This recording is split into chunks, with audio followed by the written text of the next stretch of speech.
माघ मास। माघ मास हिंदू पंचांग का 11वां चंद्रमास है।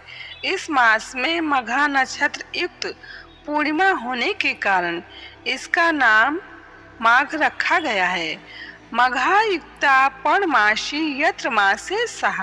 उत्तर भारत हिंदू पंचांग के अनुसार माघ मास प्रारंभ हो चुका है। माघ मास में श्रवण और मूल शून्य नक्षत्र हैं।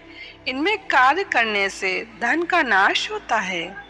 माघ मास में कृष्ण पक्ष की पंचमी व शुक्ल पक्ष की षष्ठी मास शून्य तिथियां होती हैं। इन तिथियों में शुभ काम नहीं करना चाहिए। महाभारत अनुशासन पर्व अध्याय 106 के अनुसार जो माघ मास में नियम पूर्वक एक समय भोजन करता है वो धनवान कुल में जन्म लेकर अपने कुटुंब जनों में महत्व को प्राप्त होता है। माघ में मूली का त्याग करना चाहिए। देवता और पितर को भी मूली अर्पण न करें। श्री हरि नारायण को माघ मास अत्यंत प्रिय है। वस्तुतः ये मास प्रातः स्नान, माघ स्नान, कल्पवास, पूजा, जप तप अनुष्ठान, भगवत भक्ति, साधु संतों की कृपा प्राप्त करने का उत्तम मास है। माघ मास की विशिष्टता का वर्णन करते हुए महामुनि वशिष्ठ जी ने कहा है, जिस प्रकार चंद्रमा को देखकर कमलिनी तथा सूर्य को देखकर कमल प्रस्फुटित और पल्लवित होता है, उसी प्रकार माघ मास में साधु संतों महर्षियों के सानिध्य से मानव बुद्धि पुष्पित, पल्लवित और प्रफुल्लित होती है, यानी प्राणी को आत्मज्ञान की प्राप्ति होती है।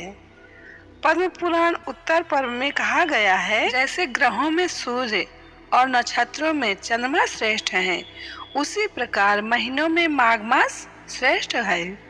पद्म पुराण में कहा गया है कि माघ मास आने पर नाना प्रकार के फूलों से भगवान की पूजा करें। उस समय कपूर से तथा नाना प्रकार के नैवेद्य एवं लड्डुओं से पूजा होनी चाहिए। इस प्रकार देव देवेश्वर के पूजित होने पर मनुष्य निश्चय ही मनोवांछित फलों को प्राप्त कर लेता है। पद्म पुराण में वशिष्ठ जी कहते हैं कि वैशाख में जल और अन्न का दान उत्तम है। कार्तिक में तपस्या और पूजा की प्रधानता है तथा माघ में जप, होम और दान, ये 3 बातें विशेष हैं। जिन लोगों ने माघ में प्रातः स्नान, नाना प्रकार का दान और भगवान विष्णु जी का स्तोत्र पाठ किया है, वे दिव्य धाम में आनंद पूर्वक निवास करते हैं। माघ मास में प्रातः काल स्नान का विशेष महत्व है। पूरे माघ मास में प्रयाग में निवास तथा प्रयाग में त्रिवेणी संगम में स्नान बहुत भाग्यशाली मनुष्य को प्राप्त होता है। स्कंद पुराण वैष्णव खंड के अनुसार माघ मास में प्रयाग, कार्तिक में पुष्कर और वैशाख मास में अवंतीपुरी यानी कि उज्जैन, ये एक युग तक उपार्जित किए हुए पापों का नाश कर डालते हैं।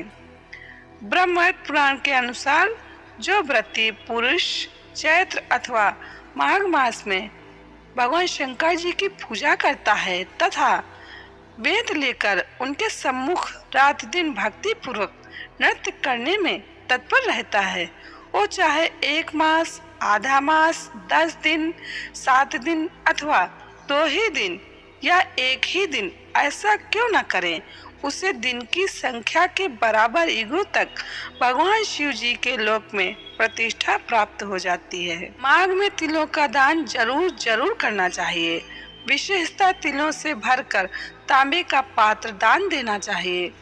महाभारत अनुशासन पर्व के 66वें अध्याय के अनुसार जो माघ मास में ब्राह्मणों को तिल का दान करता है, वो समस्त जंतुओं से भरे हुए नरक का दर्शन नहीं करता।